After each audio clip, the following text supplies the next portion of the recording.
অনেকগুলো প্রশ্ন আসছে, সবগুলোর জবাব দিতে পারবো কিনা তারপরও বলি।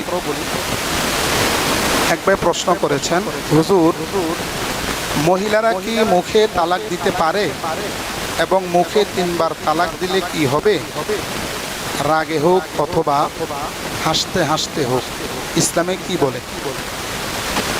কেউ কি তার স্বামীকে অথবা কোনো স্বামী তার বউকে কি এইভাবে তালাক দিবে, আমি তোমাকে অনেক ভালোবাসি তালাক দিলাম, কইবে এই কথা? তার মানে কি হাইসা তালাক বললো তালাক হবে, রাগে তালাক বললো তালাক হয়ে যাবে। রাগে তালাক দিল তালাক হয়ে যাবে, ভালোবেসে তালাক দিল তালাক হয়ে যাবে, খুশিতে তালাক দিল তালাক হয়ে যাবে। আর বাকি রইল মহিলারা তালাক দিতে পারবে কিনা।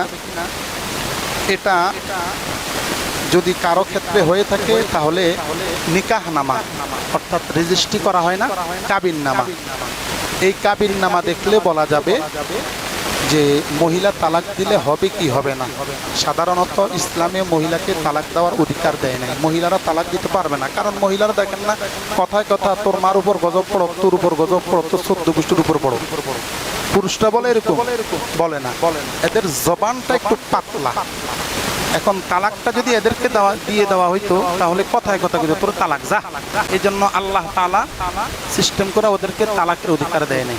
কিন্তু এই কাবিন নামার 16, 17, 18 নং কলাম আছে, ওই কলামের মধ্যে লেখা আছে আপনি কি স্ত্রীকে তালাক দেওয়ার অধিকার দিয়েছেন? দিয়ে থাকলে হ্যাঁ, না দিয়ে থাকলে না, এবং সেখানে কিছু শর্ত আছে।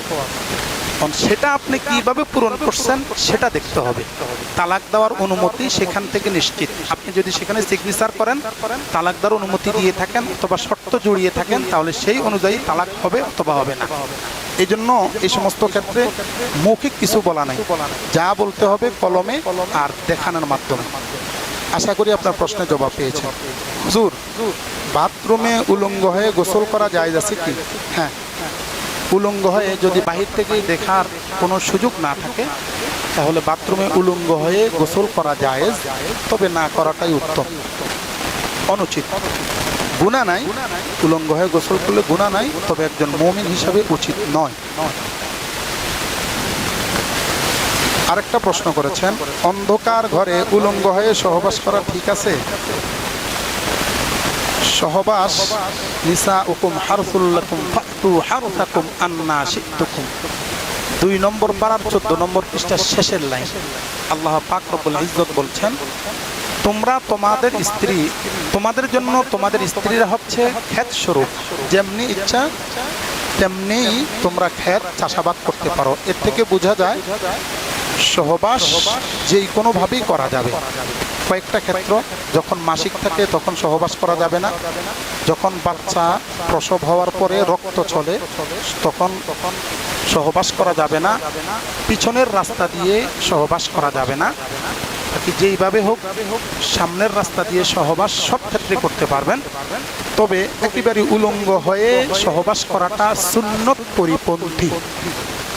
যথাসম্ভব যেখানেই থাকেন না কেন, যত গোপন স্থানে থাকেন না কেন, পর্দা রক্ষা করে, অর্থাৎ কাপড় চোপড় গায়ে রেখে সহবাস করা হচ্ছে সুন্নত। বাকি একেবারে খোলামেলা, অর্থাৎ ঘরের ভিতরে কেউ যেন না দেখে, এরকম অবস্থা যদি একেবারে উলঙ্গ হয়ে করা যাবে, কিন্তু সুন্নত পরিপন্থী, একজন মুমিনের জন্য এটা উচিত নয়। আরেক ভাই প্রশ্ন করেছেন, কেউ কেউ বলে হুজুর পাক সাল্লাল্লাহু আলাইহি ওয়াসাল্লাম রমজান মাসে 3 দশকে 3 দিন তারাবির নামাজ 20 রাকাত পড়তেন, বাকি 27 দিন 8, 12, 16 রাকাত পড়তেন। যদি তাই হয় তাহলে আমরা কেন প্রতিদিন 20 রাকাত পড়ি? এর কারণটা কি?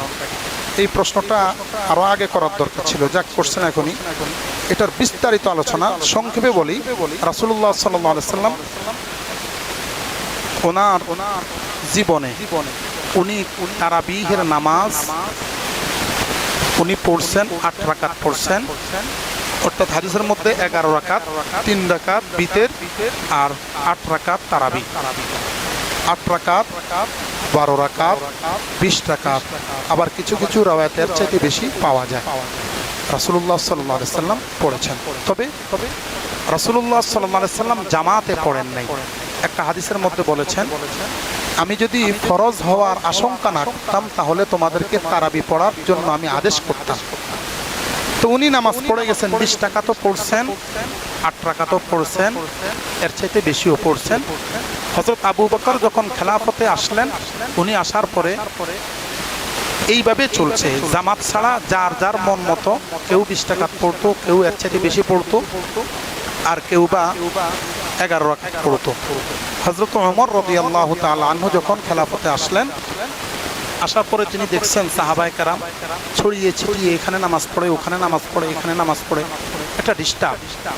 এই জন্য তিনি সকল সাহাবীদেরকে একসাথে করে মসজিদে নববীর মধ্যে কাতার ধরে দাঁড় করিয়ে দিলেন যে জামাতে নামাজ হবে। হযরত কাব রাদিয়াল্লাহু তাআলা আনহুকে ইমাম বানিয়ে দিয়েছেন। সাহাবীদের মধ্যে সবচেয়ে তেলাওয়াত সুন্দর ছিল না।